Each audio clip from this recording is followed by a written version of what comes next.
I just gotta say this. Right before I came out to this live stream, I'm just now hearing about this whole GameStop madness. I'm just now hearing about this, okay? I was just in the kitchen looking at TradingView with my brother. I couldn't believe this. I couldn't believe this. Everybody's talking about this, he says. Everywhere. Look at this.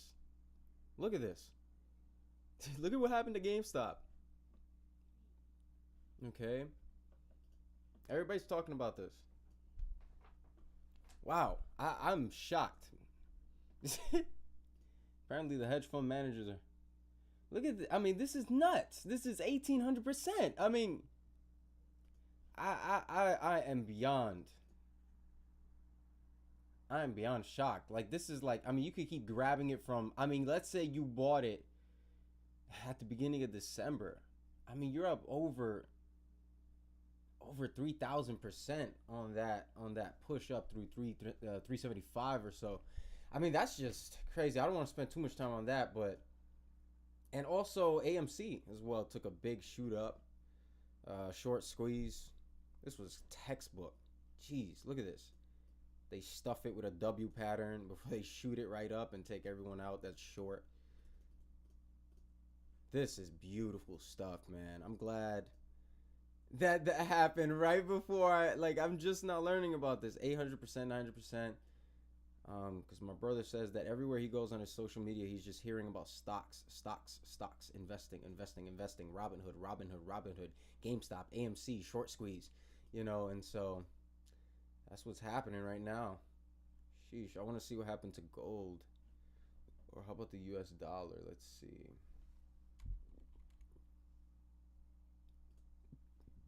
Okay, nothing crazy on those particular instruments. But what I really want to look at is GBP USD. I really want to look at this pair. And here's why you shouldn't worry about losing. You shouldn't worry about losing because remember, at the end of the day, man, we're all about our risk management.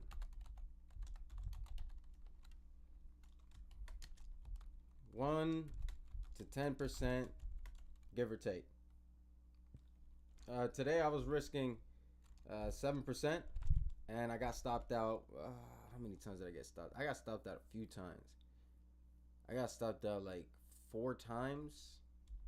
I was risking like 6%, like a little bit over 6%, and I got stopped out 4 times. Yeah.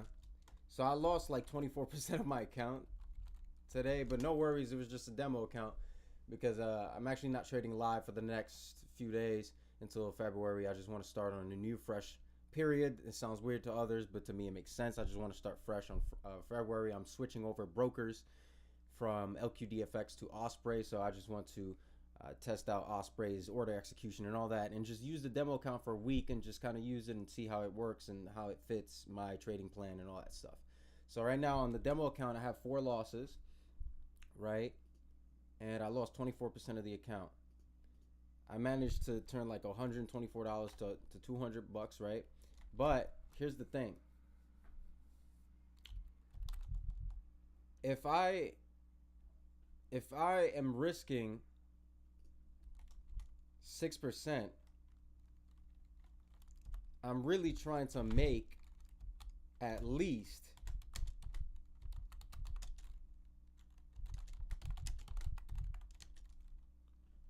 60%.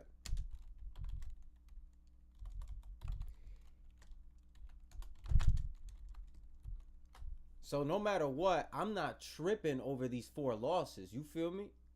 Why would I trip over these 4 losses when at the end of the day, our risk to reward is always going to be at least 10 to 1. So if our risk to reward is always going to be 10 to 1, at least, then I don't care if I lose 24%, because the one time that I am right, I'll make 10 times more than that one loss. So I would make 60%. So 24 plus 60 now becomes our new metric to go off of.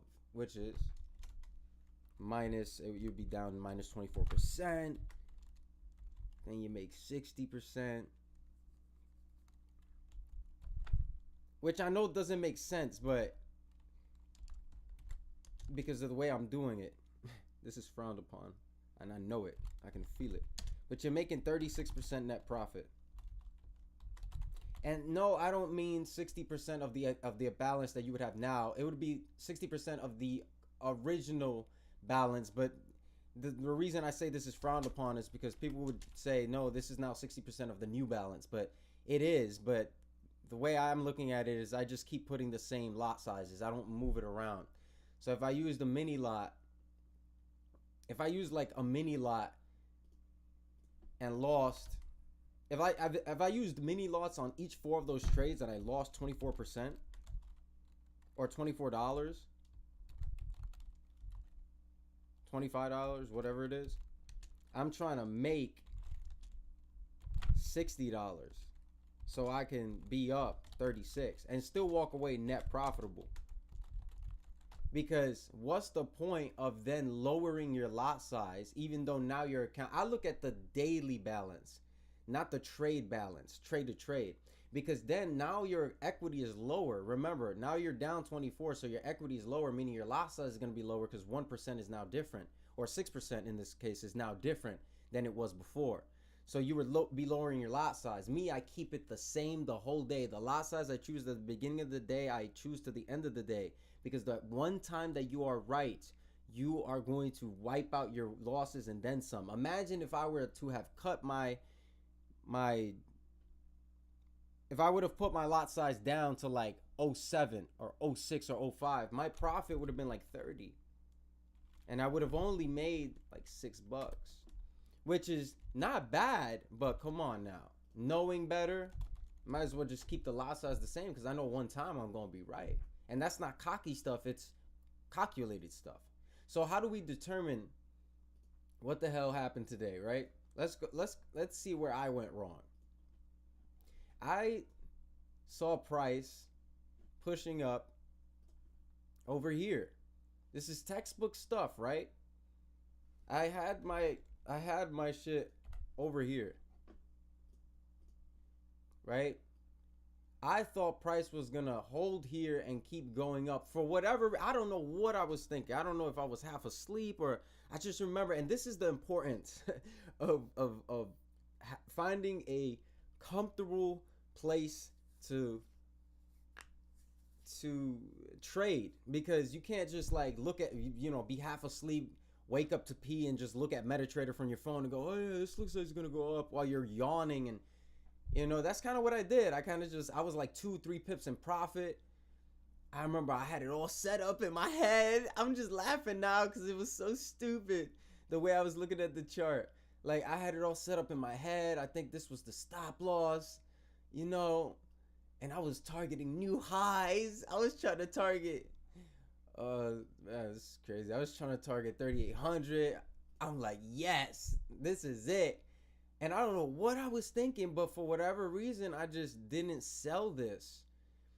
And I usually look for order blocks on the 15 and 30 minute chart. So you can see on the 30 minute, I mean, we literally get a order block on the 30 minute chart. I mean, it's so obvious, and I can't believe I missed it.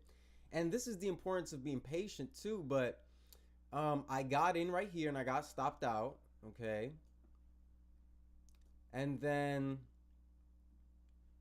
oh yeah, I did sell over here too. And then price shot back up on me and I got stopped out again, because it just filled my order, got me in a sell stop, and then it just curled in on me. So I got stopped out twice. I was like, all right.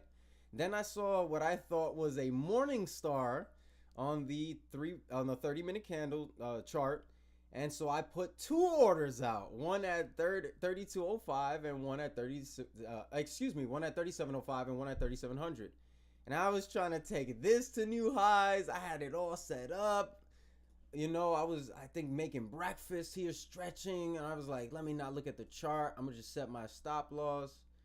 And my TP is going to be like 10 to 1. So we're going to target 3,800. I had it all set up. I was in profit. I didn't take the profit. I got stopped out.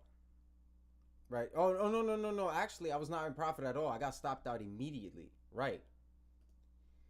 So I lost those 2 trades. So this was 1, 2, 3, 4.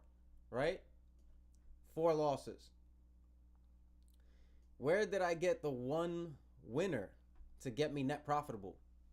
I haven't gotten it. That's right. I ended up the day in a negative net profit. I ended up the day down 4 losses because I was like, you know what? I'm going to stop trading because the way I was feeling, I was like, if I put this 5th trade and I'm wrong again, I'm going to really be putting myself in a bad spot here. So I walked away, and that's the importance of discipline as well, and just being patient and waiting for your setup, right? And so I'm like, you know what? I'm just going to snipe the market tomorrow and just probably get 2 winners in a row. And that's, you know, when my head is in the game. And so you can see where my cursor's at. There's another order block. The importance of this. Look, there's one right here. It comes right to the body of it, and it comes straight down. Then it shoots right back up, creates another order block. Price shoots up, mitigates it right to the body, comes straight down. Price accumulates in a box, breaks out to the downside, stop hunts the guy who's long right here off this wick. This is targeting 101. I don't know how I didn't see this, but I do know how I didn't see this. I wasn't on TradingView. I was on MetaTrader, half asleep, in the middle of the night getting up to pee, placing a trade. It's not a video game. You know, look at price action properly. You know, because then, say I am looking at price action properly and I'm seeing this live. And this is me backtesting, right? This is me learning from my mistakes, right? Look at this. If I'm seeing this candle, right, this 30-minute close, then this 30-minute close, this is an order block to me automatically. So I'm going to put price, I'm going to put a short position, right at the open. Right at the open of that body. I'm going to put my stop loss. I'm going to put my stop loss right above the body of the candle as well. I can't grab this right now. There we go. I'm going to put my stop loss above the body. And then I'm going to put my, right above the wick. And then I'm going to put my TP about 10 to 1. This would be like 10 to 1 right here. Something like that. Let's see. I don't want to cheat, but okay, well, no. This would be way more. Lower. Hold on.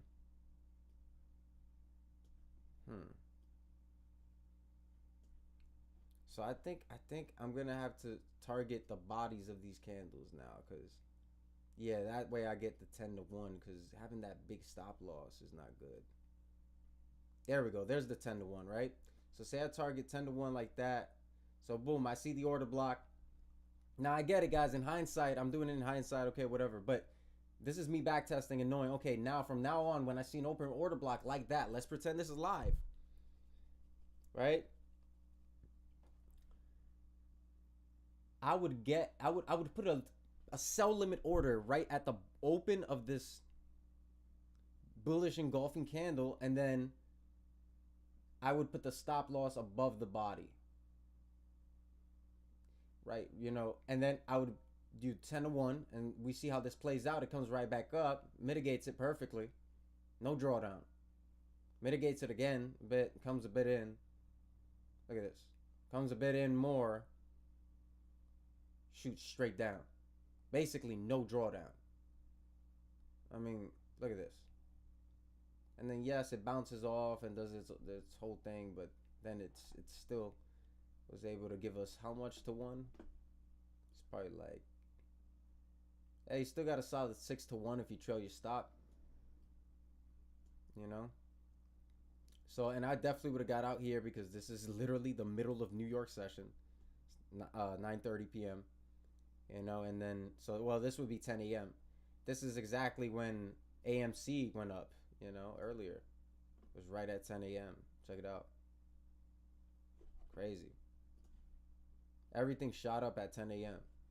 Eastern Standard Time. We got GameStop as well, 10 a.m. Right at 10 a.m. It tanked a bit, but then it created like an order block. Wow, there was an order block on GameStop, for God's sake. Guys, I can't even make this up. Holy crap. Yo, there was an order block on freaking GameStop. Oh my God, that's hilarious. Wow. That thing came right into it, mitigated it perfectly. I would have went long. I gotta start trading stocks again, man. I used to do it and I don't know. Gotta get back to it. Look at this. This is a 5-to-1 easy. It's gonna hit those highs. Probably hit 400 and then dump. But this was a clean 5-to-1. Whoever caught this, good shit. Your entry is 295. Your stop loss is 275. And then your TP is like 380 or something. Yeah, that's dope. But yeah, everything pumped at 10. So if we go back to GU, yeah, I mean, right at 10, this pumped right back up. I mean, this was like perfect. I don't know. Yeah, I think I was sleeping during this. Yeah, because if I would have saw this 30-minute bullish pin bar, I definitely would have bought that. And I would have made my 10-to-1 right there. So we dropped down to a 1-minute time frame at that area, which is 9:30, 10 actually, excuse me. And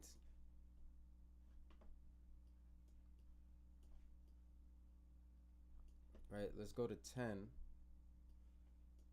right here.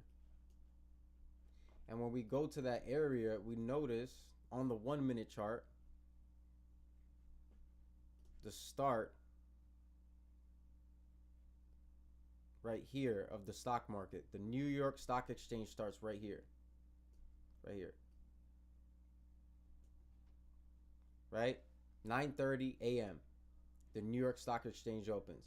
Pulls like this. We get a bull pin at 9:50. Price shoots up, right? I'm looking for 10, right? Boom. Here's 10 o'clock. So here's where you're long. Here's where you're long. Right above the quarter level. Right above the quarter level. You're long. Right? If I'm looking at TradingView, I'm definitely catching that live. This is a freaking Wyckoff schematic, if I've ever seen one.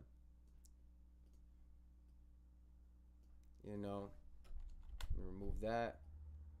And yeah, I mean, this gives you a good entry right here. So how to get the 10-to-1, right? So on face value, this doesn't look like a 10-to-1 setup. But again, if we follow this line of thinking and we get in right here, we try to get the tightest stop loss possible, right? We get in at 10 o'clock. Why? Because we see the close at the 30-minute candle. And we know that the 30-minute candle is a bullish pin bar. So when we adjust this, let me go over here. Yikes. There's just so much movement, right? We know that this closed as a bullish pin bar. This closed right above that quarter level, which is this, 36.75, right? 36.75, boom, let's zoom back in. And also, before we zoom back in, look at what it says up here. Look at what it says up here. Look at the way that I look at this. Your 1 to 5 minute pin bars, this is your sniper entry. This is like, think of this as Dead Eye from the Red Dead Redemption series. You know, so this would be like a mechanism that I use on the 1 and 5 minute chart. So I would zoom in on the 5-minute chart between 9:30 and 10 a.m. Eastern. And I say, oh, okay, boom, I see this price action. Oh, okay, boom. So this closes like this. Okay, this is a close above the quarter level. But then I'll zoom in on the 1-minute chart. And you can see, like I could pair them back and forth, but I would need to have TradingView Pro. I'll get that soon. So I could do the replay mode and all that. So Then I'll zoom in and I see the close at 10 a.m. As soon as this candle right here closes, this bearish engulfing candle, I know this is just a trap. They're just trying to trick people to think that this is going to keep shooting down, retail. That this is, just really a bearish structure. But it's, and they think it's going to keep going down. But really, they get trapped and then you get a short squeeze up, right? So bearing that in mind, we go long there off of that close. And our open of this candle is 36.78. So we would get in at like 36.80 if we're accounting for the spread. And then my stop loss would be the low of that candle. Simple. 36.76. So my stop would be 36.76. That's only 4 pips, right? So that means all I got to do is target 40 pips and I've got a 10-to-1 ratio. So let's do that. Let's drag this over. 15. Readjust it.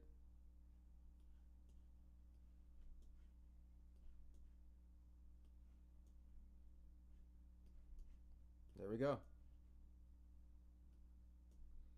And we get our TP smashed. When does this happen? Let's see. This gets smashed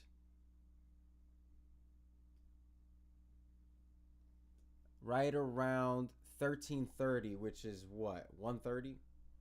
So that means you're in this position from 10 a.m. to 1:30 p.m. Eastern Standard Time. 3 hours and 30 minutes to grab 40 pips. I don't know about you, but that's good for me. And if I was looking at this chart and I'd identified that, all of that stuff live, which I definitely would have, because I'm seeing it in hindsight, but I know I would have did this live. I definitely would have caught that, and I definitely would have got the 10-to-1. Even if I caught a late entry, it would have, I still would have said like this, and still tried to grab something, because I know myself better than anyone. So let's say I theoretically caught that. I'm up 36%. Because I am risking quite a bit each trade. I was saying 1 to 3%, but 1 to 10%. You got to risk it for the biscuit. You know what I'm saying? So definitely don't bug out over these losses. Don't be bugging out. Some guys like, man, I've been losing. Some guy that I'm coaching currently or whatever. Listen, man, 6 times he lost in a row. He's like, man, I don't get it, man. What's going on? I'm like, yo, bro, don't even phase it, bro, because all you got to do is win twice in a row and you'll make those losses back and then some. And really, it's not making back losses. Once those losses are losses, they're losses. They're gone. Think of it as a clean slate. I heard a YouTuber say that.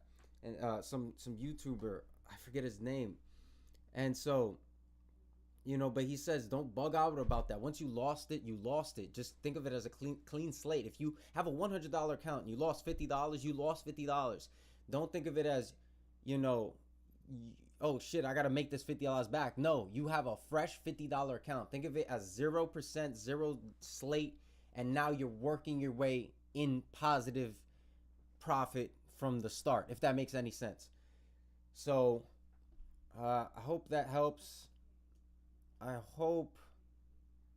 hoping to get on in a few more hours so I can catch a live New York session, or excuse me, a London session at 2 a.m. Eastern, and I should be back here catching these order blocks live. Again, the 30-minute chart is your best friend intraday. I have seen a lot of YouTubers been asked, hey, what's your favorite time frame? And they go, hey, or what's the best time frame? And they go, hey, there is no best time frame. You got to look at all of them. And yes, you do have to look at all of them. You definitely have to look at all of the time frames. But I don't know. I just got to kind of say this. Something, I don't know what it is, but there's something about the 30-minute chart. There's something about the 30-minute chart for intraday trading price action that just gets me every time. It's so obvious. Order block right here, order block right here. Mitigation of the body, mitigation of the body. And it dropped each time more than 50 pips. This one was an 80 pip drop. This one was a 60 pip drop. That right there is already 125, 30 plus pips after spread. So I mean, just identifying the order blocks. I'm saying you're getting over 100 pips in one day. This is what I'm talking about, and this is on the 30-minute. Look at the 1 hour. I really don't see it on any other real time frame. Like, yes, the 1 hour had a perfect order block too, very perfect. And over here, it had a very perfect order block as well. The 30-minute time frame, man, I don't know though. That I see order blocks every day on that thing. Look at this. The 4 hour had an order block as well.